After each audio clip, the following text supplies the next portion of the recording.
तो आज हम करेंगे रीजनिंग के महत्वपूर्ण प्रश्नों को हल। दोस्तों, ये प्रश्न गत वर्षों में परीक्षाओं में पूछे गए प्रश्न हैं और इन प्रश्नों के अभ्यास के माध्यम से आप अपनी परीक्षा की तैयारी को बेहतर कर सकते हो। तो दोस्तों, आपको यहाँ पर एक व्रत दिखाई दे रहा होगा और उस व्रत के अंदर एक संख्या लिखी हुई है 5। और दोस्तों, इस व्रत के बाहर भी कुछ संख्याएं लिखी हुई है और ऐसा ही आप देख सकते हो दूसरे व्रत में भी ऐसा है और तीसरे व्रत में भी ऐसा ही है। और दोस्तों, आप तीसरे व्रत में देख सकते हो अंदर एक मिसिंग नंबर है। दोस्तों, यहाँ पर दोनों व्रतों में तो 5 और 6 लिखा हुआ है, लेकिन तीसरे व्रत में यहाँ पर अंदर व्रत के अंदर प्रश्न चिन्ह दिया हुआ है और हमें यहाँ पर ये पता लगाना है कि दिए गए ऑप्शनों में से यहाँ पर प्रश्न चिन्ह के स्थान पर कौन सी संख्या आएगी।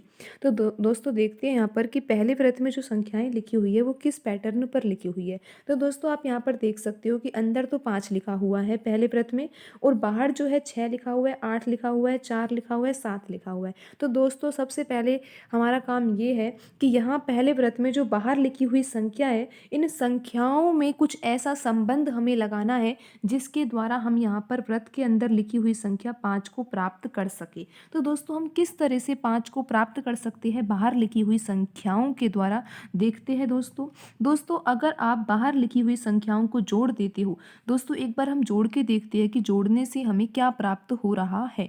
तो दोस्तों, जब आप 8 और 4 को जोड़ोगे, दोस्तों ये लिखी हुई है बाहर संख्या 8, 4, 7 और 6।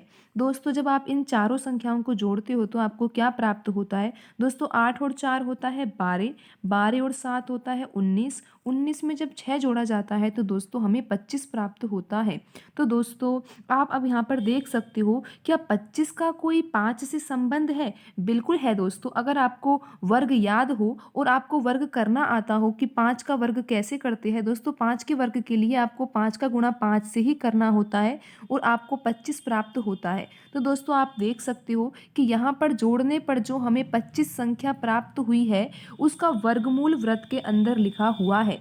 दोस्तों, 25 का वर्गमूल क्या है, 5। तो दोस्तों, इन सब संख्याओं को, बाहर लिखी हुई संख्याओं को जब हम जोड़ते हैं तो जो संख्या हमें प्राप्त हो रही है उस संख्या का अगर हम वर्गमूल निकालते हैं तो हमें यहाँ पर व्रत के अंदर लिखी हुई संख्या प्राप्त हो रही है। तो दोस्तों, आपको ये पैटर्न समझ में आ गया होगा। दोस्तों, अब आपको ये पैटर्न दूसरे व्रत में भी लगाकर देखना होगा, उसके बाद ही आप इस पैटर्न को तीसरे व्रत में लगा सकते हो, अगर दूसरे व्रत में वही पैटर्न अप्लाई हो जाता है जो आपने पहले व्रत में लगाया था।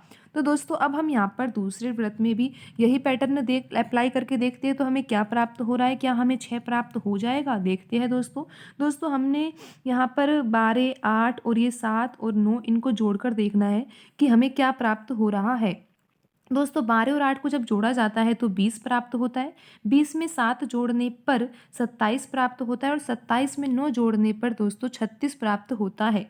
और दोस्तों, यहाँ पर भी आपको वर्गमूल करना होगा क्योंकि आप देख सकते हो व्रत के अंदर 6 लिखा हुआ है। तो दोस्तों, जब 36 का वर्गमूल निकाला जाता है तो हमें क्या प्राप्त होता है, दोस्तों हमें 6 प्राप्त होता है। तो दोस्तों, अब आप समझ गए होंगे कि बाहर लिखी हुई संख्याओं के द्वारा अंदर लिखी हुई संख्या कैसे प्राप्त की जा रही है। तो दोस्तों, अब आप इस पैटर्न को तीसरे व्रत में लगा सकते हो और आपको ये मिसिंग नंबर प्राप्त हो जाएगा।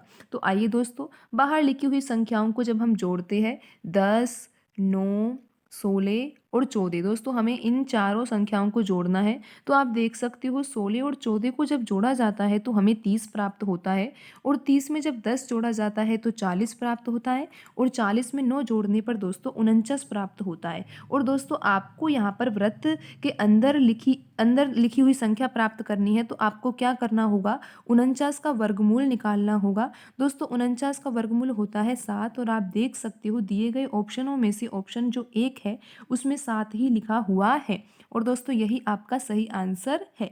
तो दोस्तों, आज की वीडियो में इतना ही, मिलते हैं अगली वीडियो में। धन्यवाद दोस्तों।